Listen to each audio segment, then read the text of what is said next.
All right, let's chat a little bit about the preseason roster that we saw for OL Reign as they build up to the regular season. Three goalkeepers: Claudia Dickey, Laurel Ivory, and Fallon Tullis Joyce. Defenders: Lauren Barnes, Rain Brown, Alana Cook, Sam Hyatt, Shay Holmes, Sophia Huerta, Jimena Lopez, Alyssa Mallinson, Phoebe McClernand, Emily Sonnet. 10 defenders for the Reign. Midfielders: 9 with Angelina, Olivia Athens, Marley Canales, Jess Fishlock, Rose LaBelle, Quinn, Nikki Stanton, Olivia Vanderyat, Natalie Vigiano, and 8 forwards with Bethany Balser, Elise Bennett, Jordan Heidema, Ziara King, Veronica Latsko, Mariah Lee, Megan Rapino, and Mackenzie Weinert. Tobin Heath, not named amongst the preseason roster for OL Reign here. One of the players that was listed on the free agency list. And at this point of our recording, still has a little bit of an unknown status. Has not announced a new club team as of this moment. And last we saw an update was from Tobin Heath herself, having gone through a surgery, and Mhm. so has was out for the remainder of the season, and then out for the remainder of the off season. Is back in training, getting back into fitness, but not with the Reign, unfortunately. So curious to see where she will end up in the future in NWSL. But for now, in terms of attacking players who can provide for this team, I mean, I read 8 forwards, Lisa. Who's standing out for you? I mean, there's so many good forwards on this team. That's it.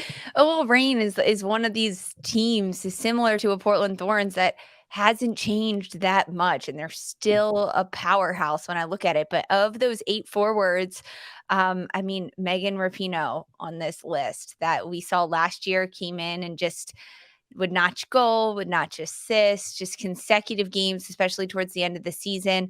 I'm really looking at someone like a Bethany Balser and a Ziara King to take it to the next level this year. I think Bethany Balser is a player that we have seen had some really high highs, some pretty low lows, and last year she evened out towards the top half of the bell curve, I'm going to say, in terms of her production on this roster. But I want to see her take it to the next level and have a little bit more consistency. I'm interested to see how an Elise Bennett fits into this roster. I talked about that earlier because this is a team that already has a Jordan Heitema, a King, a Latsko, a Megan Rapino, a Bethany Balser. Where is Elise Bennett going to fit into that spot? Because I want to see her play. I want to see her get minutes and play. And then, I mean, Jordan Heidema, like I Yeah. loved watching this player play last year. I think most recently playing with Canada in the She Believes Cup was a little bit hard to see the joy in a Jordan Heitema just with everything happening with Canada soccer. But I think that it's a little bit different when you play with your club. I mean, the firepower that this team has when all of their superstars are on the pitch, which is how we often see Laura Harvey line up. And I mean, looking at a Fallon Tullis Joyce in goal that had a breakout year last year, I want to see that continue. Fallon Tullis Joyce be a goalkeeper that everyone fears and that consistently keeps OL Reign in games. Then you've got Lou Barnes, Sophia Huerta along the back lines, and then an Emily Sonnet, Jess Fishlock in the midfield. Are you kidding me? A Rose Yeah. LaBelle. Like, it's this roster is just so stacked. Yeah. It is so stacked. It's look, you look at the names and the preseason roster and even compare it to 2022, and this is a team that is built to make another run. You Mhm. know, they had a couple important re-signings in their off season.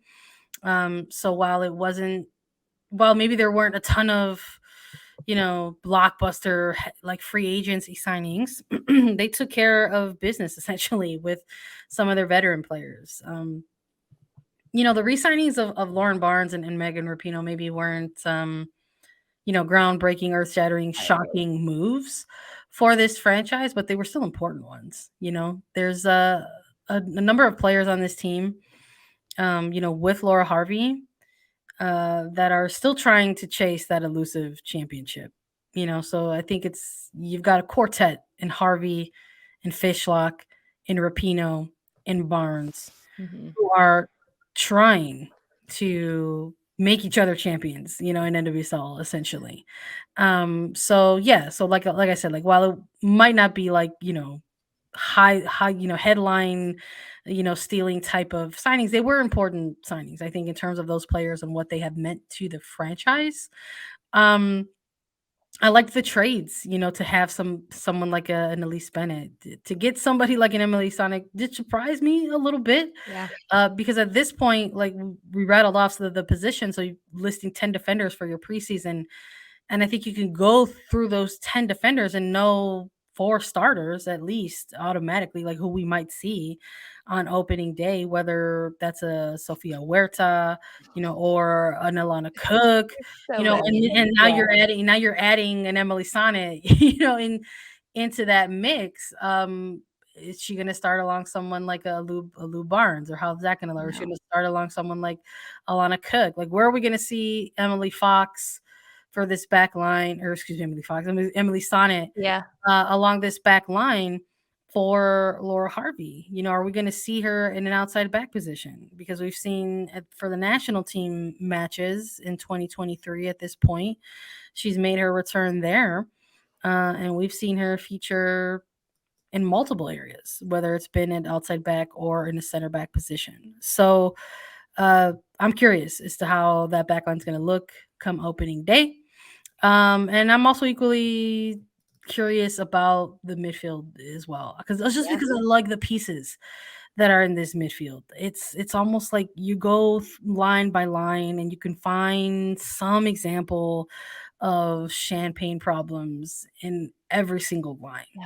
Yeah. You're leaving you there's a possibility that they may leave someone off who could be starting somewhere else, essentially. Exactly. I mean, that's what you have to think about, right? When there's one good player that you're trying to fit into it, you only get 11 starters. You only get 3 or 4 across the back line, 3 or 4 in the midfield, 3 or 2 up top.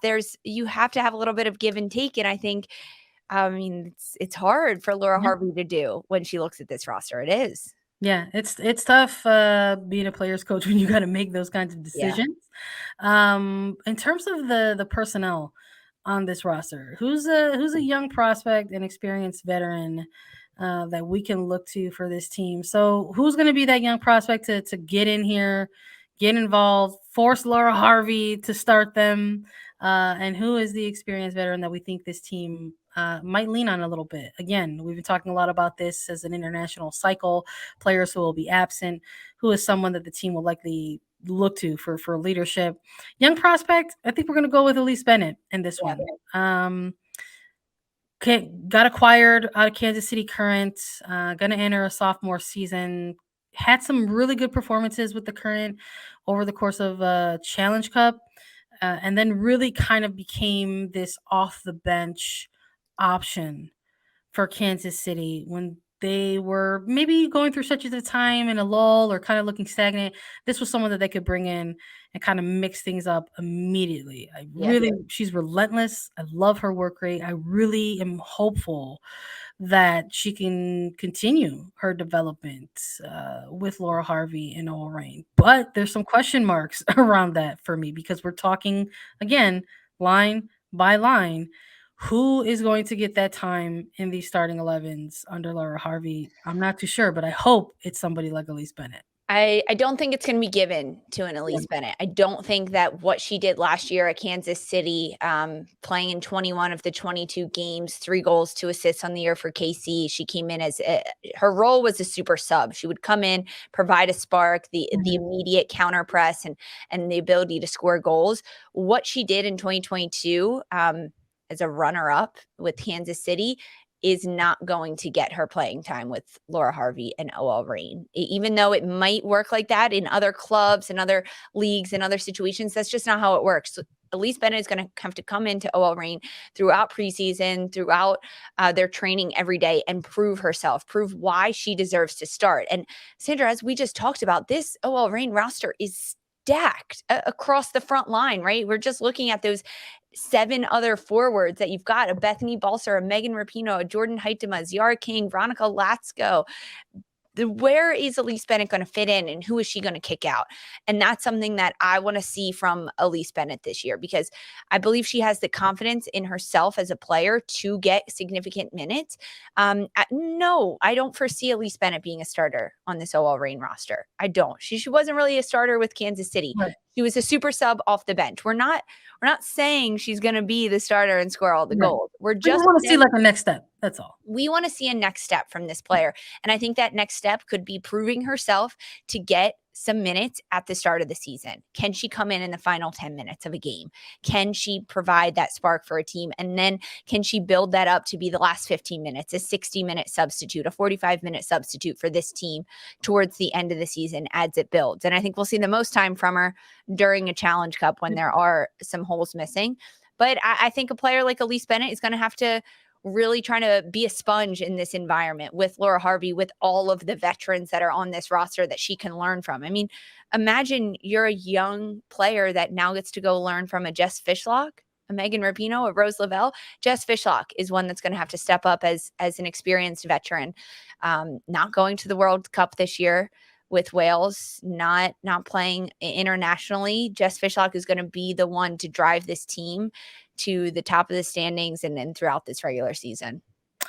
Yeah, I think, look, we chatted a little bit about Lauren Barnes and Megan Rapinoe as those important veteran re-signings out of free agency. And I think it's easy to look at a big name like Megan Rapinoe or another longtime veteran of the franchise and Lauren Barnes and say, hey, maybe this is the player that they lean on or look to for that kind of veteran experience. But again, this is a player. Megan Rapinoe is a player that we anticipate will likely be absent during stretches of this season due to World Cup responsibility.